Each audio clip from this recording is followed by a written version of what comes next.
In this MOOC, we will be using RStudio, which is a programming environment for R. Let's go ahead and open the script for this module in RStudio.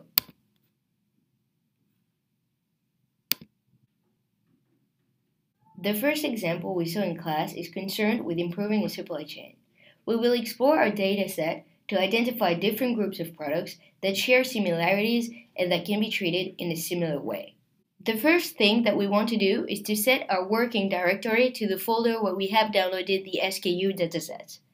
The way you do this in RStudio is that you navigate here to the right folder and then you click on More and Set as Working Directory once you are in the right folder. Next, it's usually a good idea to clean up the memory of your current R session, and you can do that by executing this line. By the way, in order to execute a line, you can highlight it and then press Command Enter on a Mac and Ctrl Enter on a PC. Let's go ahead and do that. We are now ready to move on and load our dataset. Let's call the dataset data, and we'll use the read.table function in order to read the dataset. The read.table function lets us read flat files such as CSV files into R. The first argument of the read.table function is the name of the file that we want to load, and don't forget to put it in quotes. The following argument here is the header argument, which tells R that our original file contains a header, so we set it equal to true. And then we have the sep argument, which tells R the type of separator that are contained in our original file. Let's now run this line in order to load the dataset. Once your data is loaded, the first thing you should always do is to explore your dataset. First, let's use the str function and call it on data. Let's have a look at the output. What the str function tells us is that we have 100 observations in this dataset and 2 variables. What are the variables? The ADS variable, which is short for average daily sales, as you may remember from the lecture, and the CV variable, which is short for coefficient of variation. The str function also tells us the type of variable that we have. Here you can see int, which is R's way of telling us that the variable contains integers only. And here for the CV variable you can see num, which is short for numeric, and which is R's way again to tell us that the variable contains decimal numbers. The next step would be to have more information about our variables, such as their average and some other statistics. And to do so, we can use the summary function, which you can see here. Let's run the line. As you can see, what the summary function does is to give us for each variable the minimum value, the first quartile, the median, the mean, the third quartile, and the maximum value. Since we only have 2 variables, it seems like a good idea to plot our data to see visually if we can already distinguish different groups of products with similar coefficient of variations and average daily sales. To plot data in R, you use the plot function. Your first argument is the coordinates on the vertical axis, so here that is the coefficient of variation, and your second argument is the coordinates on the horizontal axis, which is here the average daily sales.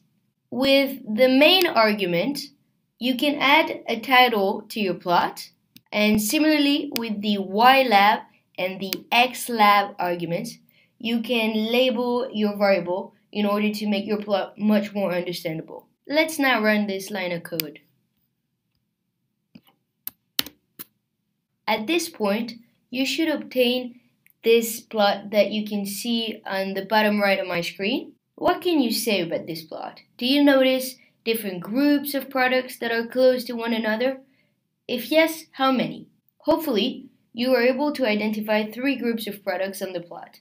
The first group contains the SKUs with a coefficient of variation below 0.2 and average sales between 4 and about 14. As explained during the videos, those are our horses.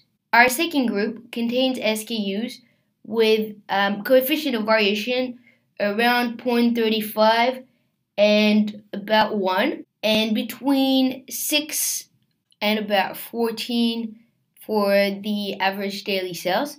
And as you may remember from the lectures, these are our wild balls products.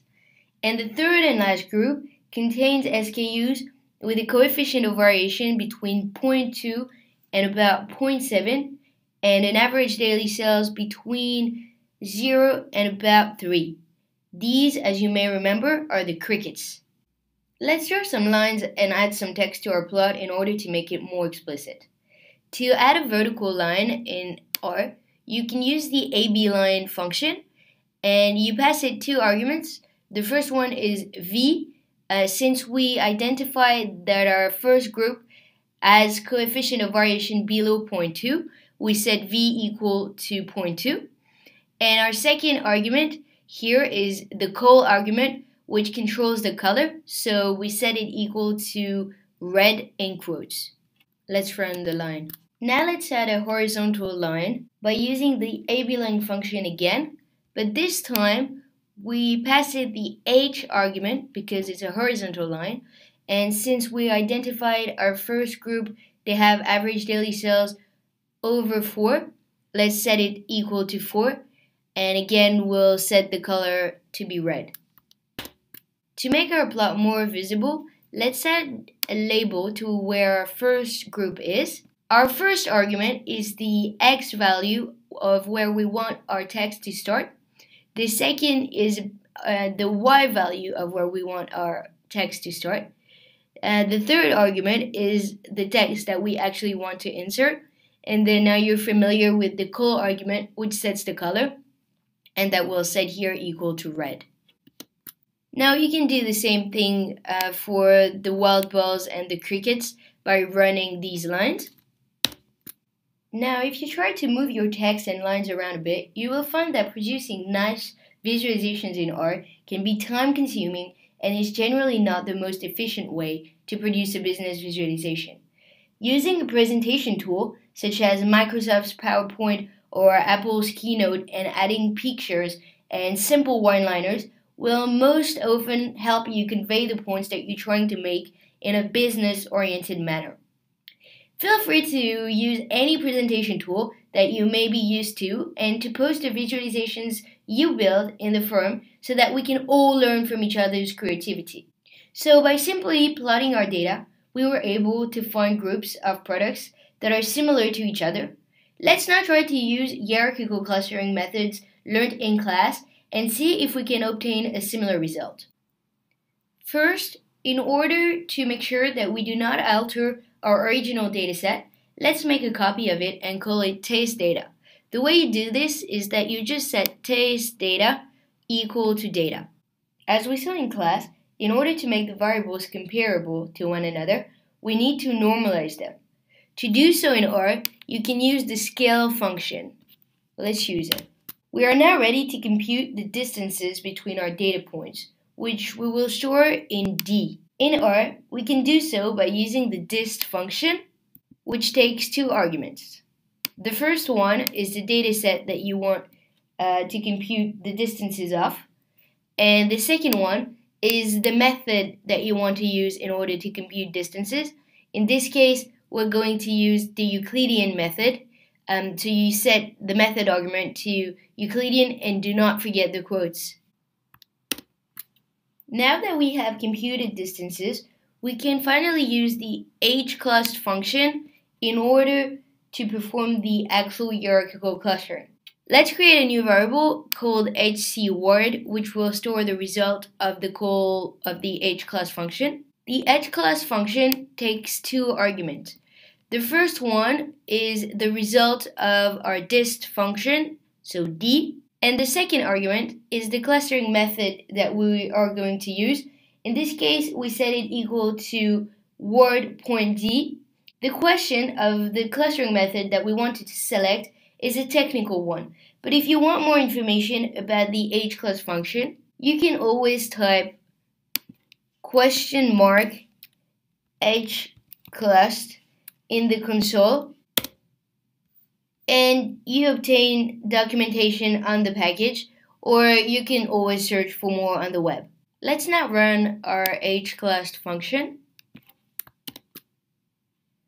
We are now ready to assign all our observations to our groups, and we can do this using the queue_tree function.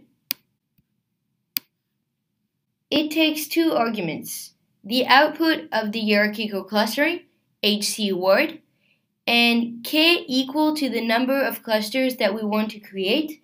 As we saw in the lectures, we choose to have 3 different clusters. What we're doing in this line is that we're creating a new variable to our original dataset, which was data and not taste data. And to do so, we just write data, $, the name of the new variable, here groups. And here, instead of equal, I've used these 2 characters, but I only did it so that you guys are aware that we can use this instead of equal. What we're doing here is that we're creating a new column to the original data set, the one that's called data, not taste data. And what this column indicates is for each SKU, in which group the SKU is, according to the hclust function.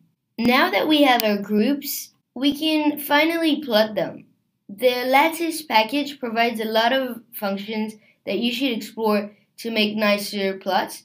In order to install a package in R, what you do is that you use the install.packages function and you insert the name of the package in quotes. Let's run it. Then you need to load the package, which you can do using the library function and inserting the name of the package without quotes this time. The plot that I made with the lattice function is the following one. Essentially what it does is that it plots each group in a different color. As you can see, we can find the result that you saw with Professor Glady in the lectures, which is very, very similar to what we already saw by just simply plotting the data on 2 axes. This wraps up our first example, and I will see you in the next video.